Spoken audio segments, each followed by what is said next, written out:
¿sí? ¿Qué es construir un estado del arte? Es sobre estos conceptos, categorías o ideas o contextos que no los considero que están explicados por sí mismos, ver cuál es la discusión que se ha dado. ¿Sí? Entonces yo agarro aula virtual y voy a construir el estado del arte del aula virtual. Y entonces puedo decir, la aula virtual, en el rastreo histórico que hago, ¿no? Hay tres miradas o perspectivas sobre las aulas virtuales, ¿sí? Una perspectiva de ingeniería, ¿sí? Que es una perspectiva, llamémosla así, en mi intuición yo la llamo tecnocrática, ¿sí? Una perspectiva, digamos, pedagógica, ¿sí? Que yo la puedo llamar que el aula virtual es un apoyo instrumental, ¿sí? Y una perspectiva política, digamos, ¿no? Donde digo que eso es un instrumento de dominación, ¿sí? Entonces hay que hacer un seguimiento, buscar cuáles son las discusiones que hay. El estado del arte, cuando los investigadores dicen cuál es el estado del arte, cuál es el estado de la cuestión, es en qué está la discusión sobre eso. Pero para cada uno de los temas. Para cada una de esas cosas que he identificado, ¿cierto? Para cada una de esas cosas. Entonces yo le hago seguimiento a las aulas virtuales, etcétera. ¿Para qué? Para luego, cuando yo construya el problema, lo que hago es, con un conocimiento de causa, ya no una intuición, sino un seguimiento, una construcción que he hecho, ¿sí? Puedo formular ya no solo esas categorías, sino las relaciones que hay entre esas categorías, ¿no? Esa es la construcción del problema. Así de sencillo. El problema puede ser formulado como pregunta o como enunciado. Sí, el problema en general es un enunciado, ¿sí? Que se va modificando a medida que avanza el estado del arte, ¿sí? Y que va a guiar la investigación a manera de pregunta o preguntas, ¿sí? Ya al final uno lo puede plantear como una pregunta.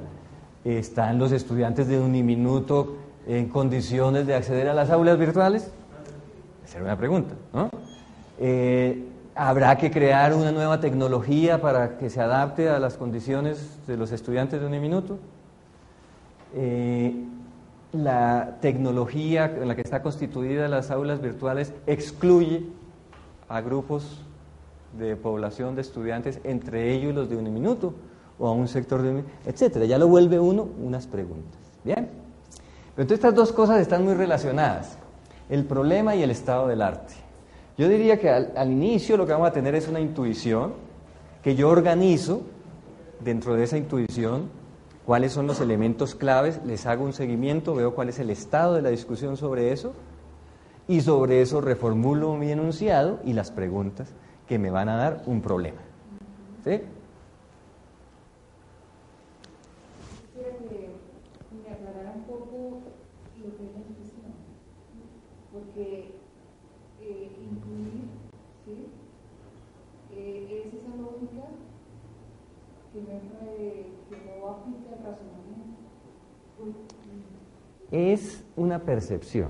Estoy un poco confundida entre percepción e intuición. Sí, una intuición es la manera como yo percibo ahora, sin mayor elaboración, un problema. ¿Sí? Entonces yo de pronto puedo llegar a este curso.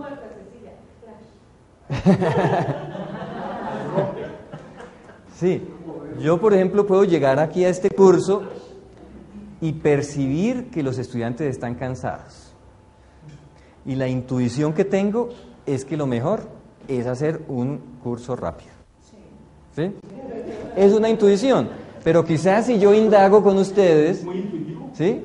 Quizás si yo indago con ustedes, ¿cierto? Y hago un seguimiento, no, es que nosotros así es que estamos concentrados. Cerramos los ojos es para concentrarnos, ¿sí? ¿Sí? No es que estemos cabeceando, sino afirmando, estamos de acuerdo, ¿sí? Etcétera. Pero esa percepción puede cambiar, ¿sí? Ya en la interacción y en la construcción. Pero es algo que sí es racional, ¿sí? Pero para ponerlo del tema en términos de la praxeología, ¿cierto? Para ponerlo en términos de la praxeología, yo diría que es lo que nos da la práctica. O sea, yo tengo la práctica y la pongo ahí, ¿sí? Y tengo que ir, para volverla problema, tengo que hacer la praxis, ¿sí? Ese es como el paso. Hacerla sensata, ¿es que dice? Sensata, ¿sí? O sea, que esta pregunta sea sensata, ¿sí? La reformulación del enunciado dice que se generan problemas en forma de preguntas. Entonces, ¿una o varias, no importa, sí.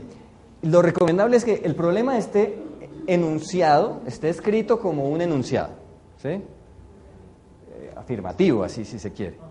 Y que de él se desprendan unas preguntas, ¿sí? Sí, en eso no, todo esto que les estoy dando es muy de referencia, o sea, en eso el investigador es el que despliega su creatividad. Acuérdense que ustedes son los creativos, ¿no?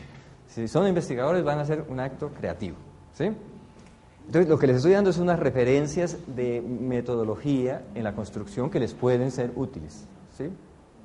Y yo les estoy comentando más que todo como la experiencia de los trabajos de grupos de investigación que hemos desarrollado y que nos ha dado algún resultado con este camino. ¿Bien? En esa intuición o percepción es algo que se da por hecho, de acuerdo a una experiencia. No. Le están respondiendo que no.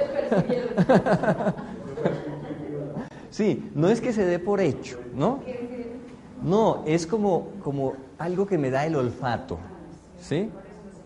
Es algo que me da el olfato.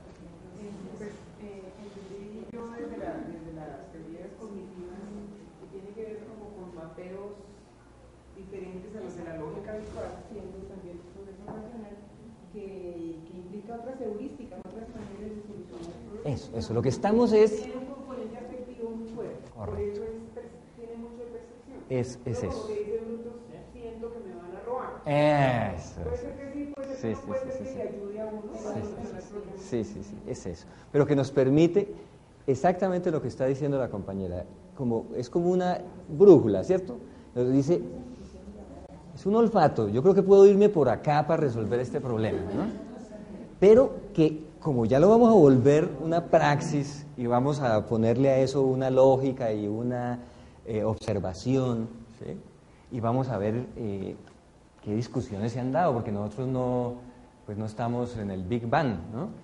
Hay ya avances seguramente sobre eso, entonces eso quizá enriquezca mi mirada, ¿no? Y yo pueda formular ya, es que yo lo que quiero es esto, ¿sí? Ese que quiero es esto, es una reformulación de esta intuición, ¿sí? Ya con todos estos elementos, en la cual yo voy a identificar ya cuáles son las preguntas que me van a guiar. Ese es el asunto. Entonces, si tenemos eso ya avanzado así, eso me permite a mí construir dos tipos de mapas, ¿sí? Uno que algunos lo llaman sistema conceptual. Que no es justamente un interfaz. No. ¿Sí? Y que yo prefiero llamarlo un mapa, ¿no? Un mapa conceptual o mapa de conceptos, que es cuando yo ya tengo mi intuición vuelta a un problema, espero, no vuelta a otra cosa, sino vuelta a un problema, ¿sí? Vuelta a un problema, es decir, elevado ya a una mirada de praxis, ¿cierto? Cuando yo lo tengo ahí y puedo decir, dentro de estos elementos, para mí, para esta investigación o para este grupo de investigadores, el medular va a ser este, ¿sí? Del cual me agarro. Los demás van a girar un poco, van a ser complementarios, ¿sí? Más o menos, pero es algo como que si, por ejemplo, ya este fuera el problema, ya no la intuición, sino el problema, yo digo, de esto, lo clave es el acceso.